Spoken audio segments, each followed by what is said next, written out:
¿Qué impacto tienen los materiales en la vida del hombre? ¿Por qué, a pesar de ser fundamentales para el progreso de la humanidad, su importancia suele pasar inadvertida?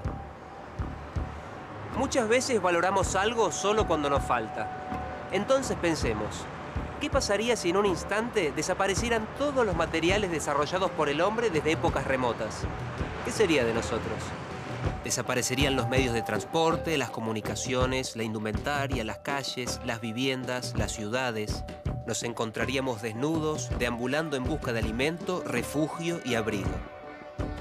Gracias a una tarea que comenzó hace más de 2 millones de años, se desarrollaron infinidad de materiales que nos permiten vivir de la forma en que lo hacemos. Hoy vamos a recorrer esa historia, ese largo proceso convertido en los últimos tiempos en una carrera vertiginosa que conocemos como tecnología de los materiales.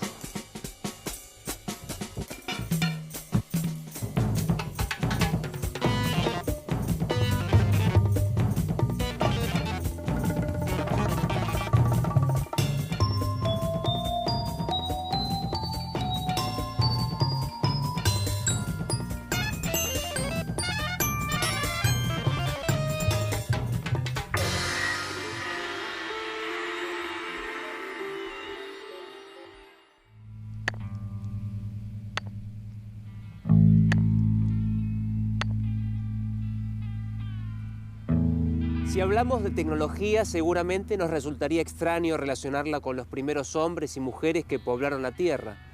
Sin embargo, podríamos decir que son sus padres y que la tecnología nació a los golpes.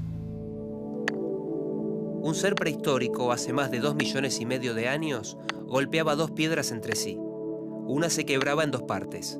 Pronto nuestro antecesor descubrió que sus bordes eran filosos y le permitían cortar una rama, cazar, cortar alimentos, defenderse de animales y de otros hombres. A partir de su hallazgo y con el tiempo, se crearon hachas, lanzas, cuchillos, flechas, herramientas que facilitaban sus tareas. Había comenzado la Edad de Piedra y ante la necesidad de dominar la naturaleza, había nacido la tecnología y con ella la historia de los materiales.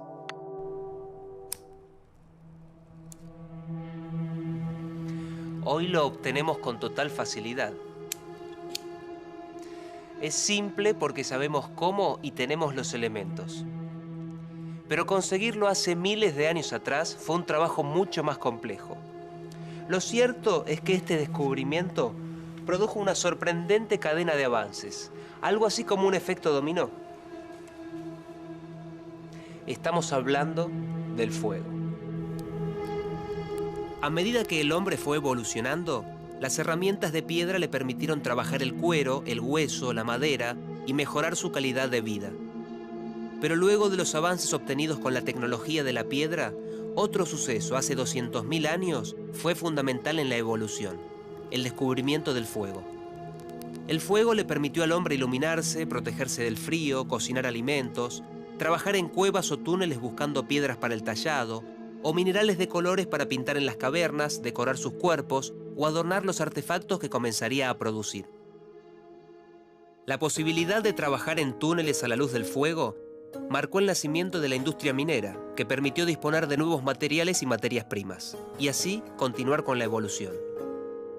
A esto se sumó otro avance tecnológico, la alfarería, que le posibilitó fabricar recipientes para preservar los alimentos, además de ladrillos y tejas para sus viviendas. A su vez, los hornos de alfarero fueron la base de los futuros hornos de metales, y con ellos se dio el inicio de la metalurgia. Toda esta evolución prueba una constante que observamos en todos los tiempos. El desarrollo tecnológico en un área contribuye al avance en otros campos de la ciencia en una magnitud hasta ese momento imprevisible.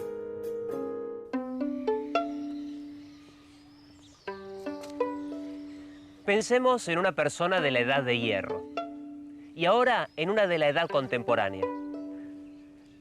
Lo curioso es que puede tratarse de la misma persona, y esa persona puede ser usted o yo. ¿Confundidos? Veamos algunas clasificaciones que despiertan controversias. Un reflejo de la importancia de los materiales en la vida del hombre es que la prehistoria se dividió en 3 edades de acuerdo a los materiales que prevalecían en la fabricación de sus herramientas: la edad de piedra, la de bronce y la de hierro. A partir de la escritura, comenzaron las edades históricas: antigua, media, moderna y contemporánea. Pero si hablamos de la historia de los materiales, en general se señalan 3 edades: la de piedra, la de bronce y la de hierro, en la cual aún estaríamos viviendo. Algunos consideran que hace pocas décadas habremos pasado de la edad de hierro a la edad del silicio o de los materiales electrónicos.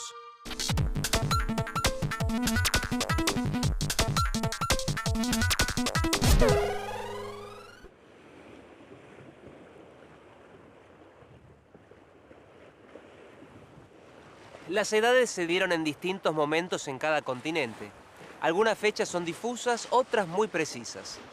Si nos preguntamos qué introdujo Colón en América, muchos dirán la lengua, la religión, pero si pensamos en tecnología y materiales, lo cierto es que con Colón y sus navegantes también llegaba a América la Edad de Hierro.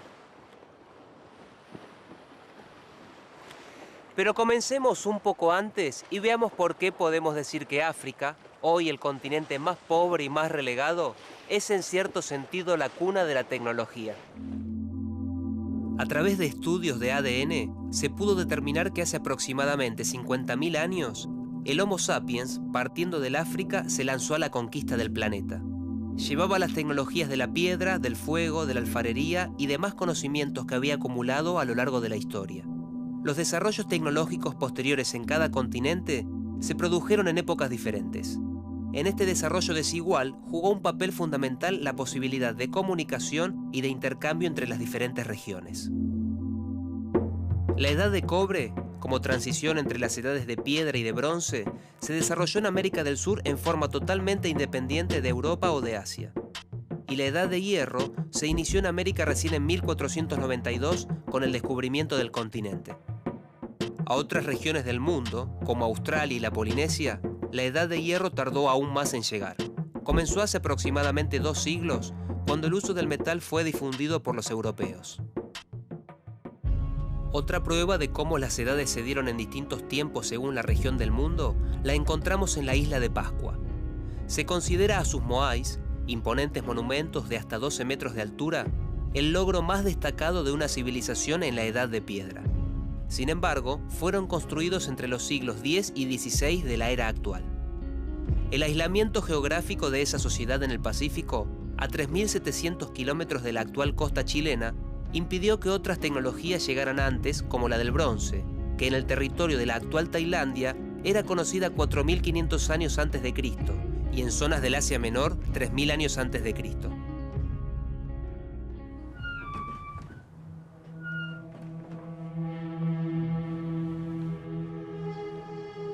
Si pudiéramos viajar al pasado en una máquina del tiempo, ¿a qué era creen que viajaríamos?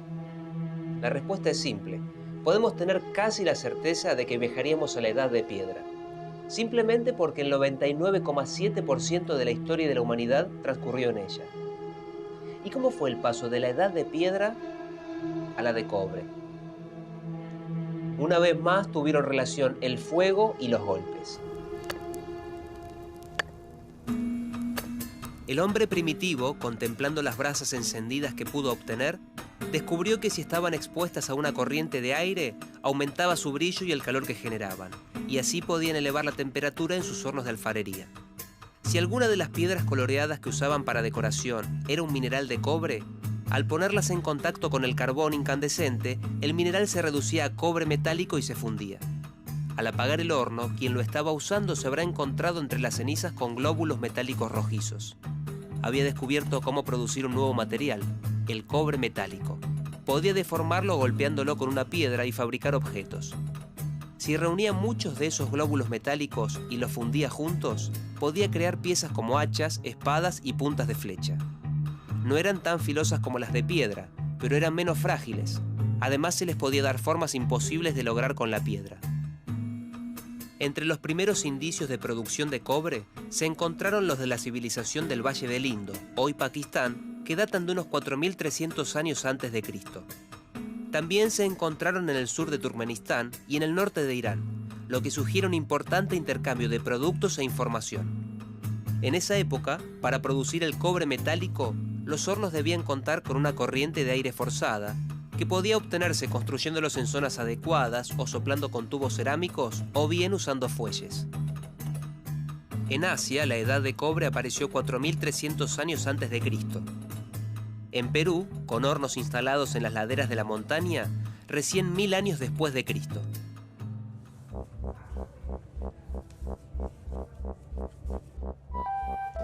¿Qué sabemos de los hombres de la edad de cobre? Sobre cómo se vestían y de qué se alimentaban. Hasta hace pocos años, casi nada. 50 siglos tuvieron que transcurrir para develar ese misterio.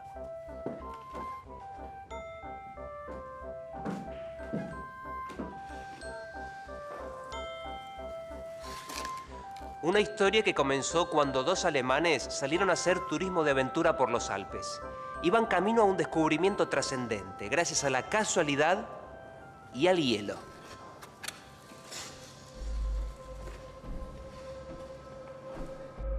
Septiembre de 1991, frontera entre Italia y Austria.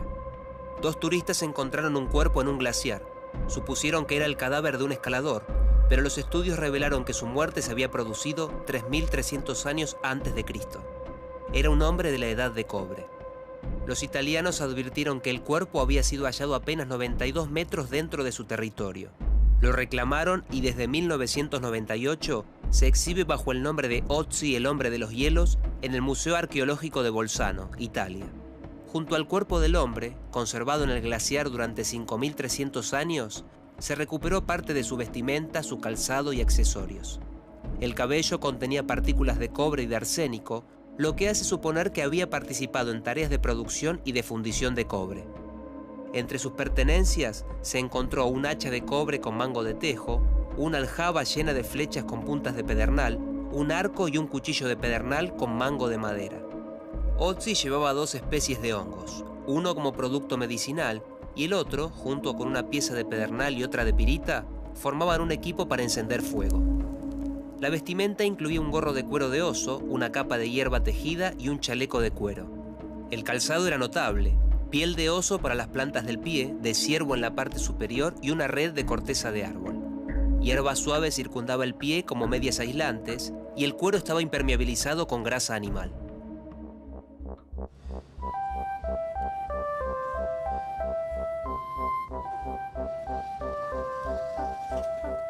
Un último dato anecdótico sobre el hombre de los hielos. Un profesor checo hizo una reproducción de su calzado y lo probaron escaladores. Lo encontraron tan cómodo y seguro que un fabricante analizó la posibilidad de comercializarlo, inspirándose en la tecnología de hace 5.300 años. Ahora dejemos a Ötzi y volvamos a la primera civilización conocida del sur de Asia para entrar en la Edad de Bronce. Valle del Indo. Sus pobladores, después de 1000 años de usar el cobre, mejoraron sus propiedades agregándole estaño para obtener lo que hoy conocemos como bronce. Si consideramos que los metales puros son más blandos que sus aleaciones y que una aleación funde a menor temperatura que el metal puro, podemos afirmar que el bronce es un material que funde más fácilmente y que es mucho más duro que el cobre. Fue así como el bronce desplazó al cobre en su uso para armas, cascos o armaduras. Pero, ¿por qué no se lo empleó en carruajes o puentes? La respuesta es simple. Los minerales de cobre necesarios para obtener el bronce no son muy abundantes en la naturaleza, por lo que resultaba imposible encarar grandes construcciones y para estos usos el hombre debió continuar con el uso de la piedra. Con los años, la isla de Chipre se convirtió en una fuente importante de cobre que se comercializaba en lingotes, en tanto que el estaño podía provenir de parajes tan lejanos como las Islas Británicas, lo que demuestra que la navegación ya estaba muy avanzada.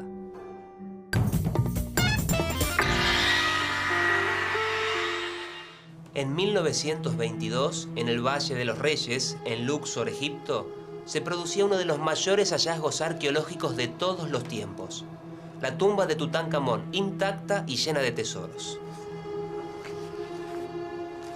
También resurgía la leyenda de la maldición del faraón, ya que este temor existía desde el siglo VII después de Cristo, cuando los árabes asentados en el país temían a la magia egipcia y a la resurrección de las momias basándose en las ilustraciones de las tumbas.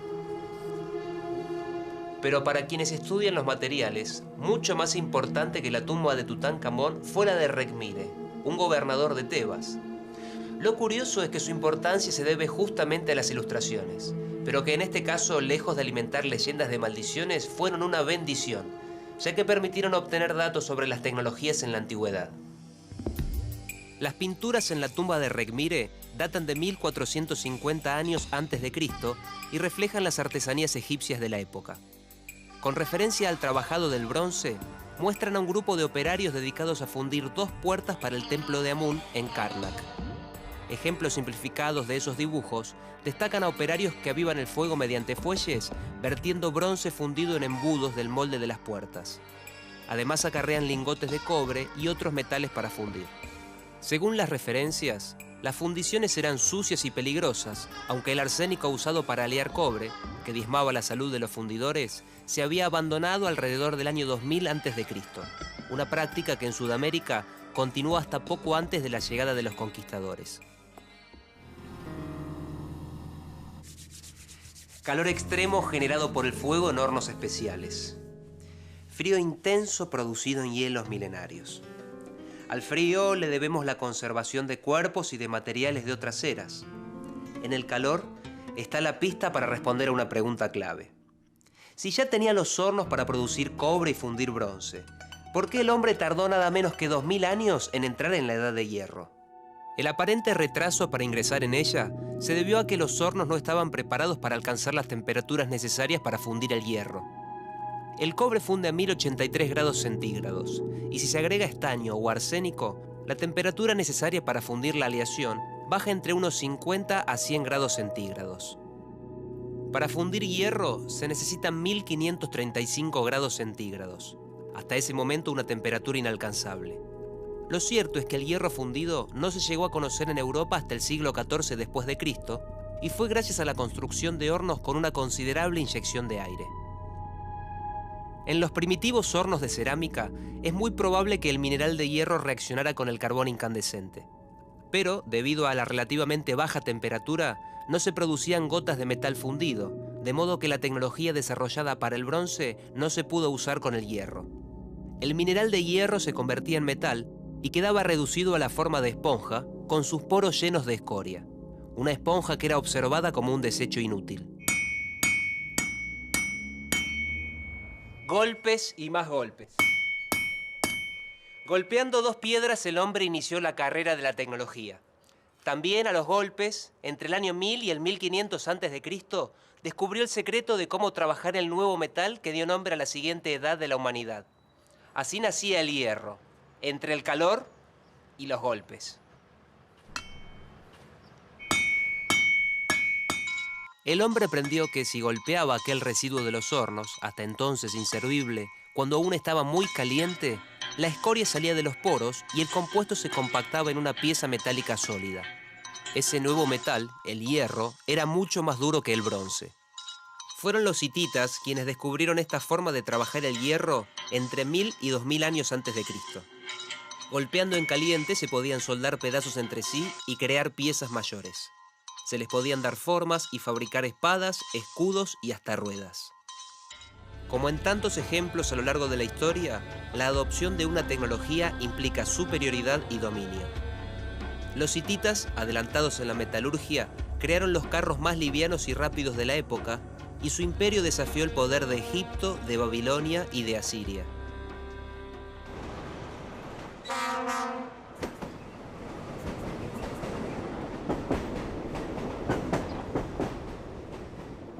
Hasta entonces se producía lo que hoy conocemos como hierro forjado.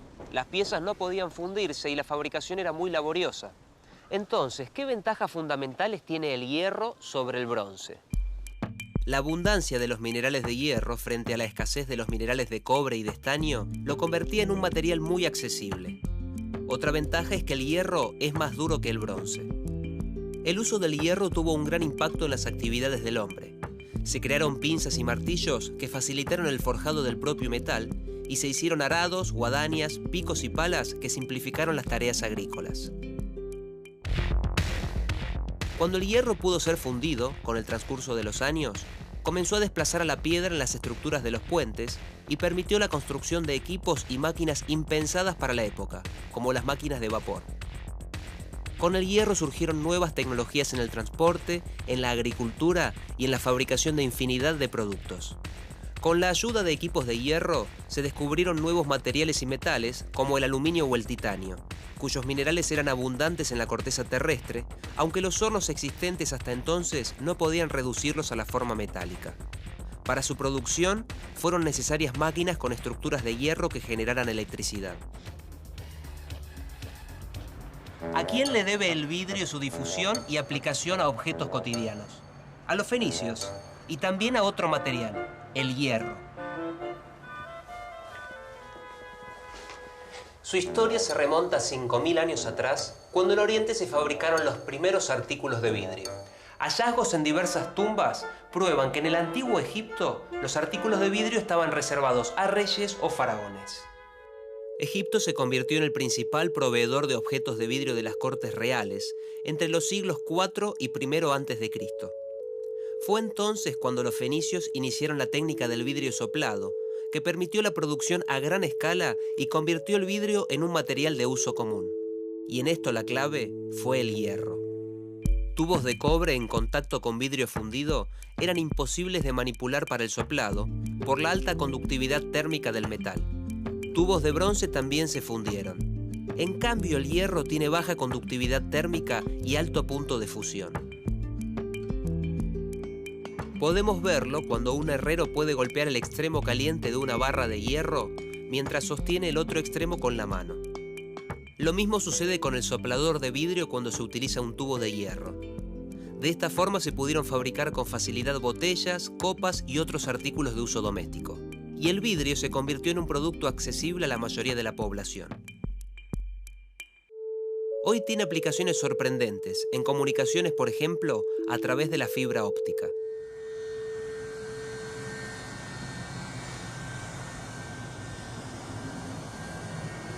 El aluminio es otro de los metales que provocó una gran influencia en las actividades del hombre, abrió innumerables posibilidades y hoy tiene una enorme presencia en la vida cotidiana. Sin embargo, hace 160 años era un metal precioso, más caro aún que el oro, y utilizado como artículo de lujo en las cortes europeas.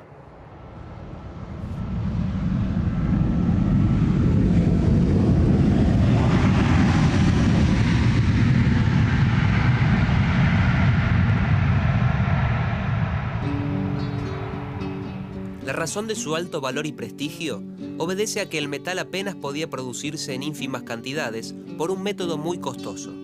Pero en 1886 se desarrolló el método que permitió producirlo en forma económica y convertirlo en el metal que hoy vemos en múltiples aplicaciones. El hecho de ser liviano y mecánicamente resistente convirtió el aluminio en un material clave para la industria aeronáutica. Se utilizó en las estructuras de los antiguos dirigibles y actualmente se emplea en los aviones de línea.